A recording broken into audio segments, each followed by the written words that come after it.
In that hour the disciples came to Jesus, saying, "Who then is greatest in the kingdom of heaven?" Jesus called a little child to himself, and set him in the middle of them, and said, "Most certainly I tell you, unless you turn and become as little children, you will in no way enter into the kingdom of heaven. Whoever therefore humbles himself as this little child is the greatest in the kingdom of heaven. Whoever receives one such little child in my name receives me, but whoever causes one of these little ones who believe in me to stumble, it would be better for him if a huge millstone were hung around his neck, and that he were sunk in the depths of the sea. Woe to the world because of occasions of stumbling, for it must be that the occasions come, but woe to that person through whom the occasion comes. If your hand or your foot causes you to stumble, cut it off and cast it from you. It is better for you to enter into life maimed or crippled, rather than having 2 hands or 2 feet to be cast into the eternal fire. If your eye causes you to stumble, pluck it out and cast it from you. It is better for you to enter into life with 1 eye, rather than having 2 eyes to be cast into the Gehenna of fire. See that you don't despise one of these little ones. For I tell you that in heaven their angels always see the face of my Father who is in heaven. For the Son of Man came to save that which was lost. What do you think if a man has 100 sheep, and one of them goes astray? Doesn't he leave the 99, go to the mountains, and seek that which has gone astray?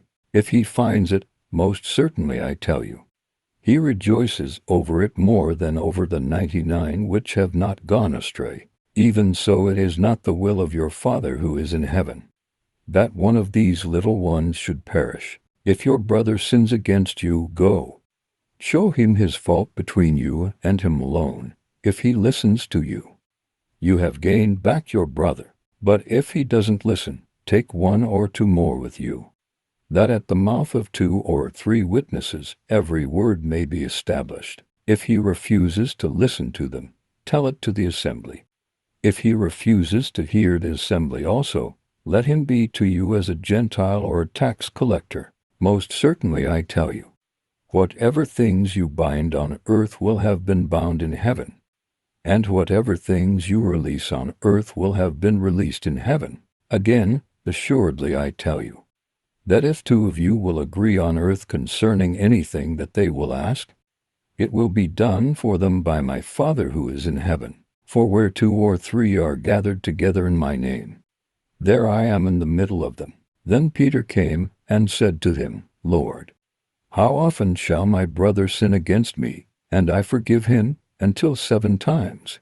Jesus said to him, I don't tell you until 7 times, but until 70 times 7. Therefore, the kingdom of heaven is like a certain king, who wanted to settle accounts with his servants. When he had begun to settle, one was brought to him who owed him 10,000 talents. But because he couldn't pay, his Lord commanded him to be sold, with his wife, his children, and all that he had, and payment to be made. The servant therefore fell down and knelt before him, saying, Lord, have patience with me, and I will repay you all. The Lord of that servant, being moved with compassion, released him, and forgave him the debt. But that servant went out and found one of his fellow servants, who owed him 100 denarii, and he grabbed him, and took him by the throat, saying, Pay me what you owe. So his fellow servant fell down at his feet and begged him, saying, Have patience with me, and I will repay you. He would not, but went and cast him into prison until he should pay back that which was due. So, when his fellow servants saw what was done, they were exceedingly sorry, and came and told their Lord all that was done. Then his Lord called him in and said to him, You wicked servant, I forgave you all that debt because you begged me. Shouldn't you also have had mercy on your fellow servant, even as I had mercy on you? His Lord was angry, and delivered him to the tormentors, until he should pay all that was due to him. So my heavenly Father will also do to you, if you don't each forgive your brother from your hearts for his misdeeds. Thank you for watching. Please like, subscribe, hit the bell and share.